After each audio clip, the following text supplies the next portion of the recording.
Welcome to The Explainer. Today, we're unpacking something absolutely fascinating that could legitimately change the entire future of supplements and medicine.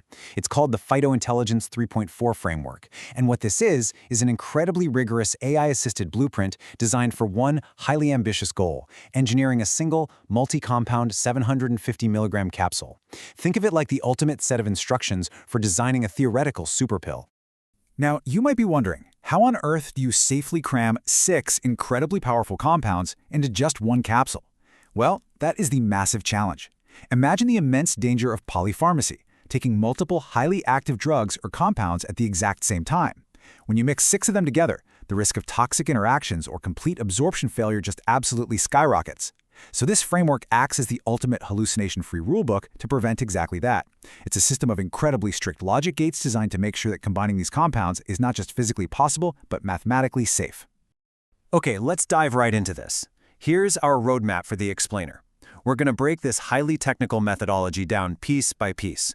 We'll start with building the molecular stack, then the epistemic evidence standard, followed by the diagnostic state vector, mathematical safety and synergy, the 12-step protocol, and finally, the final stoichiometric architecture.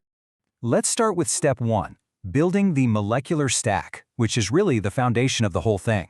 The fundamental goal here is creating a perfectly balanced 6+1 node molecular stack. When reviewing the official forensic pharmacology specification generated by Mauricio Sachot-Landry, it becomes super clear that this isn't just some casual recipe. Far from it. It's a highly formalized, AI-assisted model with a specialized verification layer. It's built from the ground up to ensure that every single claim about a compound is tethered strictly to verifiable, peer-reviewed reality. No guesswork allowed.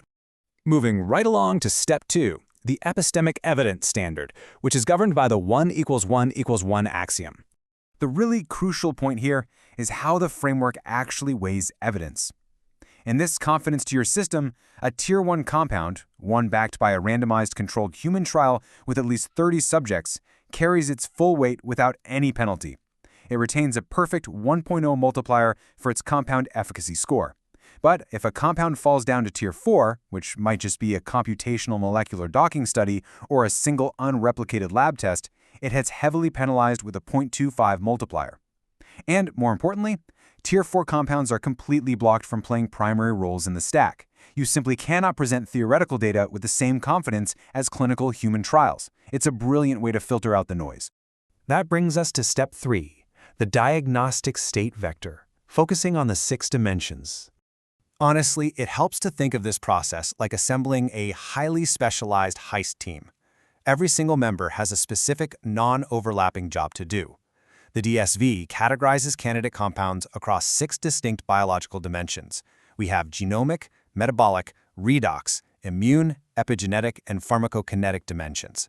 Candidates are scored out of 10 in each category based on that peer-reviewed evidence we just talked about. And whichever dimension a compound scores the highest in, well, that determines exactly which node it will occupy in our 6-person molecular team.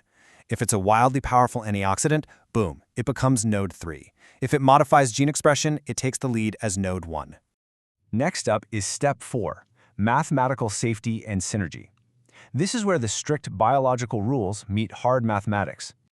The framework is incredibly rigorous about version control. Between version 3.3 and the current 3.4, there were some massive upgrades. They identified and fixed 2 critical potential failures, F06, which dealt with drug timing, and F09, which dealt with adverse interactions.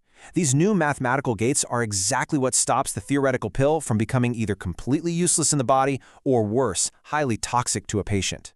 Let's break down that first fix, PKAS, or the pharmacokinetic alignment score. Because this is a single 750 milligram capsule, all the nodes are delivered into your stomach at once. But if one drug peaks in your bloodstream in an hour, and another takes 6 hours to peak, they physically cannot synergize. They literally aren't in the blood at the same time. So PKAS enforces a really strict rule. There can be a maximum 2-hour window between the peak plasma times of all the compounds. If a compound falls outside this alignment, it either needs a modified release coating, or it gets booted completely from the formulation. Then we have the SII, the Safety Interaction Index. And wow, this is a high-stakes, mandatory safety gate. Node 6 in our stack is specifically designed to alter pharmacokinetics, which often means inhibiting liver enzymes like CYP3A4 to make the other drugs last longer in the body. But doing that can be incredibly dangerous if a patient is taking everyday medications like statins or blood thinners, which millions of people do every single morning. The framework calculates an interaction risk score, and if that score is over 0.50, it is a hard fail. The formulation is blocked, the node must be replaced, or the stack has to be completely redesigned. There is absolutely no bypassing this gate. So, how does all of this actually come together? That is step 5, the 12-step protocol. To apply all of these biological and mathematical rules without making a mistake, the framework utilizes a strictly sequential 12-step operational protocol. You cannot skip a step. It flows beautifully across 4 days, starting with identifying a clinical anomaly and gathering intelligence, moving through the rigorous scoring of the diagnostic state vector, all the way into those brutal logic gates and safety checks on day 3.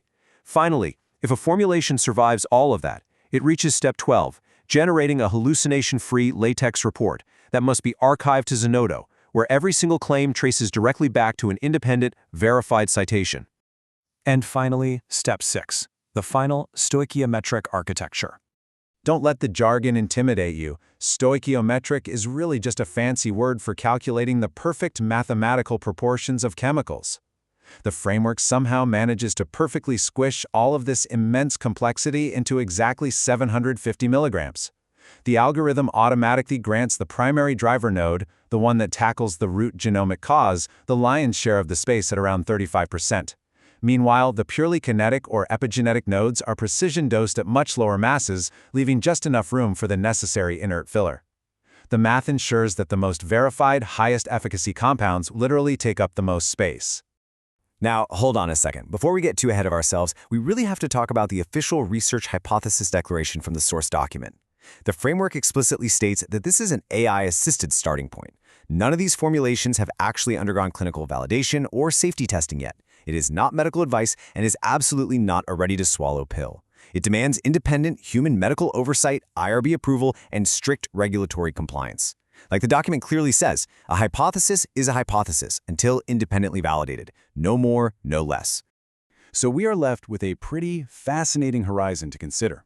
By enforcing such incredibly stringent, mathematically bound logic gates, preventing physical mismatches and dangerous liver interactions before a compound is ever even mixed in a lab, this framework offers a real glimpse into the future. Will hallucination-free rulebooks like PhytoIntelligence 3.4 redefine how we approach polypharmacy? It certainly seems like the days of blindly mixing compounds and just hoping for the best are coming to an end. But the real question is, when these highly engineered AI-assisted superpills do eventually arrive, will our current medical regulations even be ready for them? Thank you for joining me for this explainer.